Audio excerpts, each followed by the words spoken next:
Hello, welcome to another Touchy Gooners instant match reaction. My name's Lewis, the host of Touchy Gooners. Thank you for joining me this evening. Um, just want to say subscribe if you're not already subscribing to the Touchline Fracas Network, and also hit a like on this YouTube video as well to make the video more visible for everyone around us. Yeah, I haven't done one of these instant match reactions for a while, to be honest, but I felt like today warranted it. I couldn't wait until tomorrow. We're doing a post match tomorrow morning, but I couldn't wait until tomorrow morning to get my thoughts off my chest. That post match is going to be available to Patreons. So if you're not already a Touch Gooners Patreon, go and subscribe to Touch Gooners Patreon for that. That'll be out tomorrow afternoon sometime. Look, I'm worried, man. I'm very worried. I've been on record of saying that I can see small signs of encouragement from Arteta and this team since obviously Christmas, um, where Arteta's kind of stumbled upon a formula that is, I don't want to say working because it's not working, is it? Since Christmas, I think we're like maybe fifth in the form table in the Premier League, which is, it's about par. That's where we would expect to be, right? Fifth, fourth, sixth. I don't think many people would have us being above that position. So we're on about par since Christmas, which isn't saying much, right? We're 10th in the league, an embarrassing defeat against Liverpool on Saturday. Um, so today was really important for not just for the season, but I think for Arteta's tenure. And in the most important game of his season, of his managerial career, right? This is the most important game of his career so far. You can say FA Cup final and all of that, but at the end of the day, the FA Cup final, fine, it's a nice trophy and whatnot, but I think we'd all take being in the Champions League next season over the FA Cup win last year, you know? And tonight, obviously, we're in the quarterfinals against Slavia Prague. I look at the lineup, and yeah, granted, he's got a few things out of his control, right? Odegaard's injury, David Luiz is missing. Who else? No Tierney, obviously, which is a big blow. So there's a few things out of his control already, right? But I see Willian starting. I see Lacazette starting. And I was just completely miffed by it. I don't like getting too upset about lineups because you know what? I'm wrong so much of the time about lineups, about a lot of things, about a lot of things about football in general. To be honest, I'm wrong about. So I don't like to get too hung up about lineups, especially when I haven't seen the game played out. But this game seemed like it's so obvious how it would play out. It seemed so obvious. Not enough runners in behind. I'll tell you what it was. The thing that is scaring me the most, right, is we seem to be reverting back to what we were pre-Christmas. And I say this because from 5 to 10 minutes in the game, I said, this doesn't look right. This doesn't look right. We're funneling too much play down the wings, right? We've got no centrality at all, right? I didn't even know what centrality meant until the beginning of the season. So here's me using this centrality like some football hipster. But, it makes sense, right? When we play Odegaard and when we played Emil Smith Rowe in the 10 position, they provide us those positions where they pick up the ball centrally on the half turn, drive at defenses, can unpick locks from outside the area, and we weren't getting into those positions. We were going wide a lot. Saka was picking up the ball wide, William picking up the ball wide, and it just reminded me of all those games pre-Christmas where it was turgid crap, passing the ball in a horseshoe shape, going back and forth, not really creating much. And that first half was diabolical, absolutely diabolical. And I'm not an I told you so merchant, but having seen that team, I didn't really expect anything less. because I was wondering where's the runners off the ball gonna come from? We've got Lacazette. I'm sorry, mate. Oh God, I've been having it off with people on Twitter this evening because you know, like his apologists are scary, scary, scary people. You Lacazette apologists, almost as scary as the Xhaka ones. But at least Xhaka has, some decent games to fall back on as of late. Lacazette is just useless, absolutely useless. The chance where he's clean through on goal. You got clean through on goal from the halfway line, right? Now we know you're not a 100-meter sprinter, mate. But fucking hell, you've allowed a 6'2" Czechoslovakian to chase you down and almost get back there and block. He manages to get his shot off in the end, but it was like watching him run in fucking sand. He's then shanked the shot, and this is the thing with Lacazette. This is the thing with Lacazette. When he's clean through on goal like that, ask yourself a question: Did you really believe he would score? Did you really believe? I didn't. Zero confidence. I would have been more shocked if he scored. And I don't know if it's a technical issue with Lacazette because, look, he scored some fantastic goals for us. He's got really clean ball striking.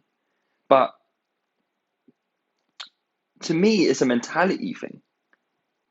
You've got to take that chance, man. You've got to take that chance. Why are we persisting with him? No mobility, can't move. There's parts of the game he's playing in fucking central midfield. How were we expected to win that game tonight how were we expected to create chances tonight with him up front? This game was screaming for Aubameyang up top. And you know what? Fair play. Arteta, cool. If he had made a change at half time and said, you know what, this ain't working, let's get Oba up front, right? This game was screaming for it. Let's not act like there wasn't space on the pitch to cause this team issues. Slavia Prague, they're not a good side. I was actually quite disappointed with how poor they were tonight, and that's they had chances tonight as well, but I didn't think they're a very good team. When I saw them against Leicester, I actually thought they were better than they were against us tonight. But yeah, like just going on to the game again, I thought we were really stale in the first half, and then, obviously Saka had that chance. Listen, Saka's my boy, right? I love him to bits, and I've been on the wrong side of some Saka criticism before, but he needs to work on that finishing. Again, another one. Never convinced with him going through on goal. I'm more shocked if he scores.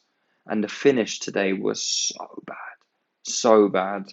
And he created like a few moments today, but I felt like his final ball overall was really poor, really, really poor for the most part. And he's going for a little bit of a dip in form, I think. And, look, he's been injured. He's had a few knocks here and there. He's played a lot of football this season. He's only 19 years old, right? Cool. Excuses out of the way. But there are lots of things he can work on in his game. And that's good for us, Like, it just shows that this player has got a lot of talent and a lot of things to work on as well, which I'm confident with the rate that he's improved at, that he can, get to that level. But anyway, Saka's the least of our worries, right? But yeah, like the opportunity was there, just like the opportunity was there on Saturday to make a change at half time. And no change came. 50 minutes in, no change came. 55 minutes came. Okay, we're about the same time that you made the change against Liverpool. No change came. Still not really looking like we're doing anything. Yeah, we've had the Lacazette chance, we've had the Saka chance, but still not really doing anything. Still no change. 60 minutes, 65 minutes, still no change. At this point, I'm like, Arteta, are you on a fucking wind up? Are you genuine? Are you on a wind up, mate? Are you trying to get knocked out of this competition? Because if you are, you're going about it in the right fucking way, I tell you that. So finally, we get the sub on what, 70 minutes? Martinelli comes on. Bizarre. I don't mind Martinelli coming on. I think he changed the game for a positive for us. But you've brought Martinelli on, right? Cool. Then what? 4 minutes later, you've got three more subs readied on the touchline to come on. Pepe, Aubameyang, and the last one escapes me. El Neni. Why not make those changes 5 minutes earlier? Number one. Why bring on Martinelli before you bring on Aubameyang? None of it is making sense. And listen, we can talk about, how we've improved since Christmas and stuff like that. Do you know what hasn't improved since Christmas? Arteta's game management, Arteta's subs. In the Premier League this season, I think we've scored 3 goals in the last 15 minutes of games. 3 fucking goals. It's the same as Burnley, Sheffield United, West Brom, Fulham, the relegation sides, right? They're the teams who are normally getting battered in the last 15 minutes. We've scored 3 goals in the last 15 minutes of games. He doesn't have a Scooby how to chase games, and this has been a criticism of Arteta from me for a very, very long time since he first came. I don't think we know how to chase games. He doesn't know how to chase games, and the proof is in the pudding. We don't score enough goals. I say that we score a late goal in this game. Obviously, a great goal from Pepe. Aubameyang. Look, why wasn't he on the pitch? Even if he went on the pitch from the start, why was he not on the pitch earlier on? If Pepe and Aubameyang, Pepe loves this competition. Look, whatever you think of Pepe, yeah, he's good enough to rip this team to shreds. This is his level. He loves this level. Absolutely fucking loves this level. He is good enough to rip that team to shreds. And when he came on, he looked bright. He looked threatening, and we looked like we were going to score a goal, right? Cool. So the subs worked. They worked because, well, who fucking knew it? You bring on quality. You bring on your best striker, and you're going to start, looking like a more threatening team. Someone who's actually in the fucking box. You're going to start looking like a more threatening team. Who the fuck knew it? I tell you what, if I see anyone giving any credit to Arteta for the subs tonight, listen, you need to be putting a fucking mental home, because the delusions are seriously off the chart. I see people saying, "How's this result on Arteta? Does he take the chances?" No, he doesn't take the chances. But he puts the fucking players on the field who do take the chances. He puts players like Willian on the field who contributed a grand total of fuck all.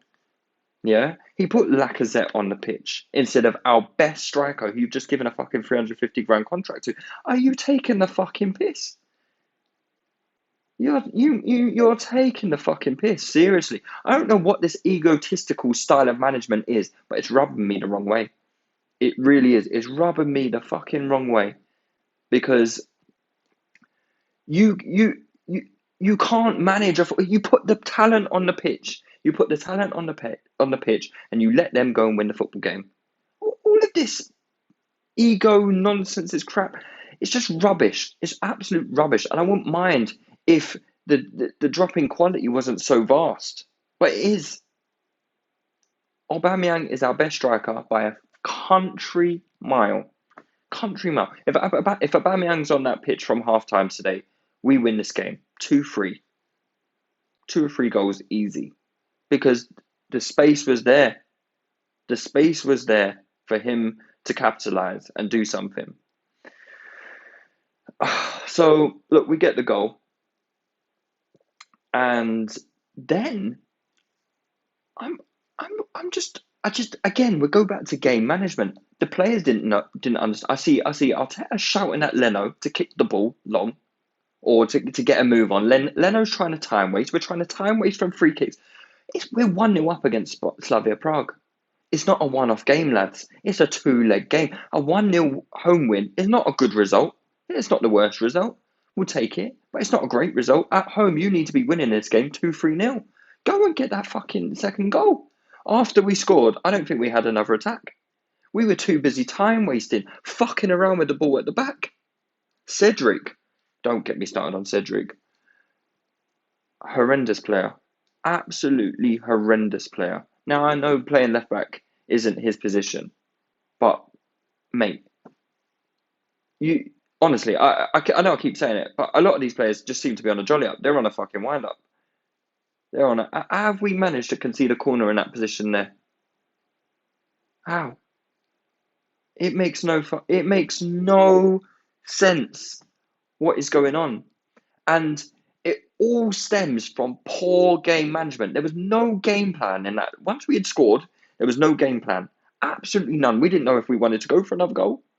Arteta looked like maybe he was telling the players to get a move on, go and play. The players had another thing in their minds. No, 1-0 is good result.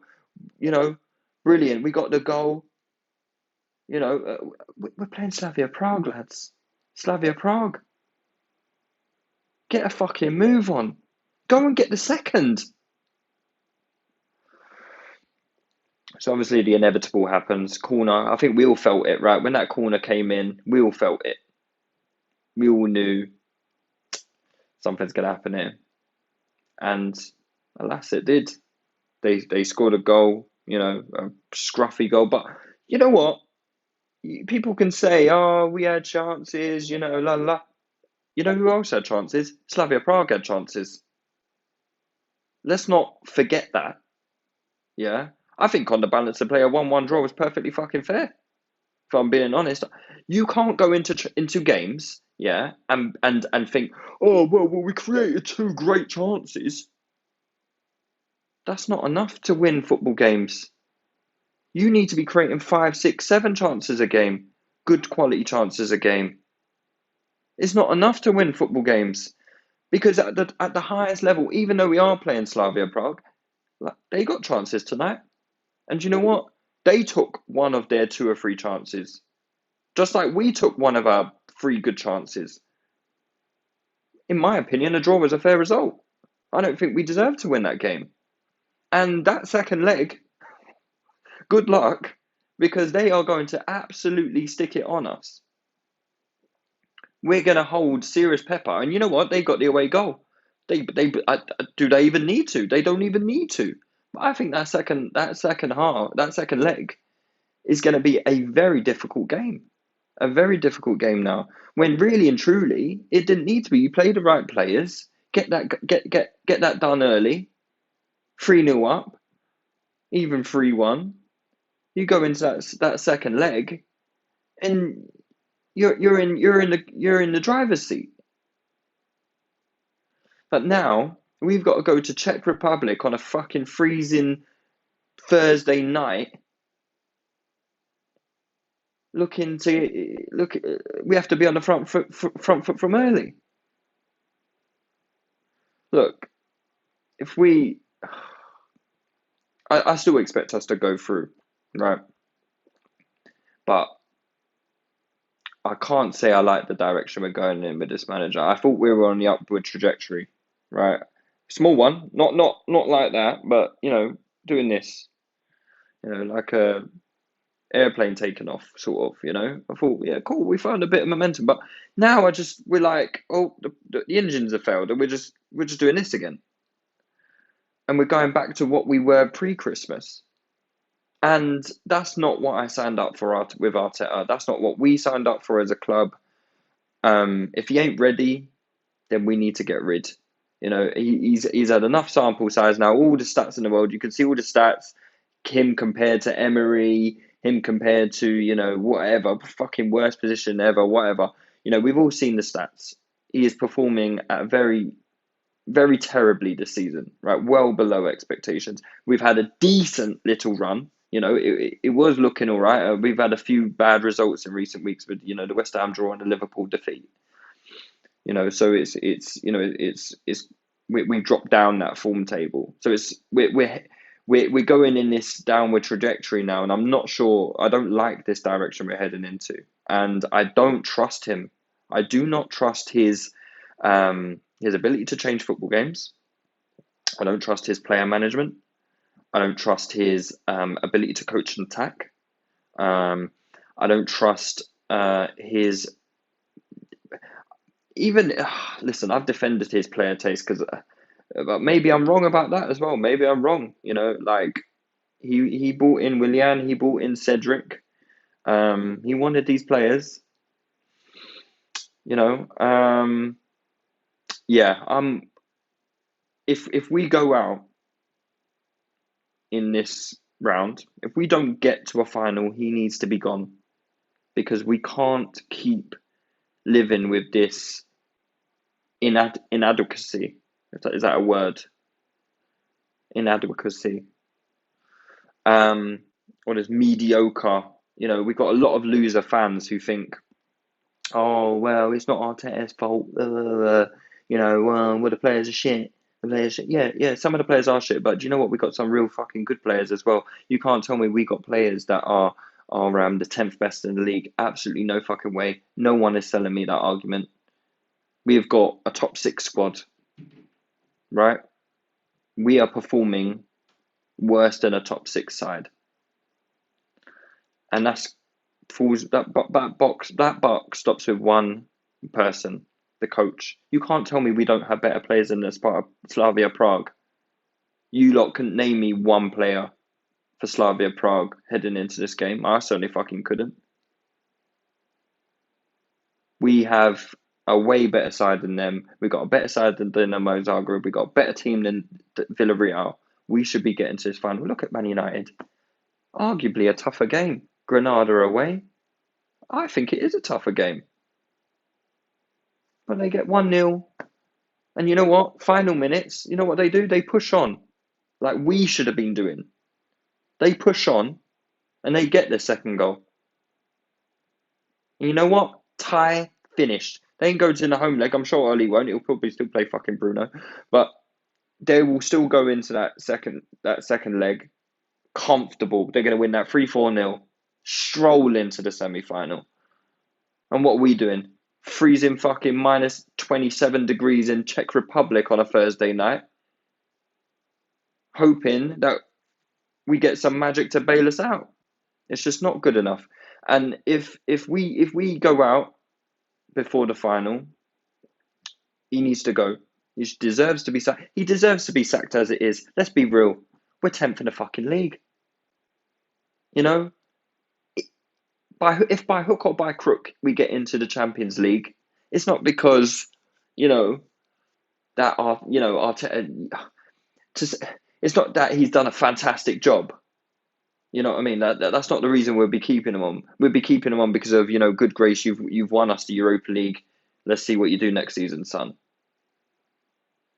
But you can't finish 10th, not qualify for the any European football next season, get knocked out of the Europa League in the fucking semi-final or whatever, and deserve to stay in quarter-final and deserve to stay.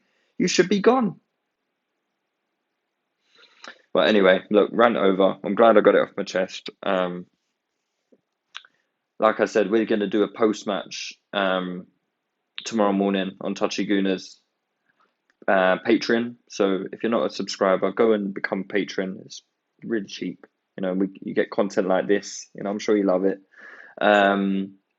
Yeah, you get content like this, and we do loads of other stuff on there as well. So look, yeah, go and become a patron. If not, and you just like the free stuff, give this a subscribe on the Touchline Frackers YouTube page, and also give it a like as well. Help us with visibility, get us out there, get Touchline Frackers buzzing, and yeah, I'll be back again soon. Take it easy.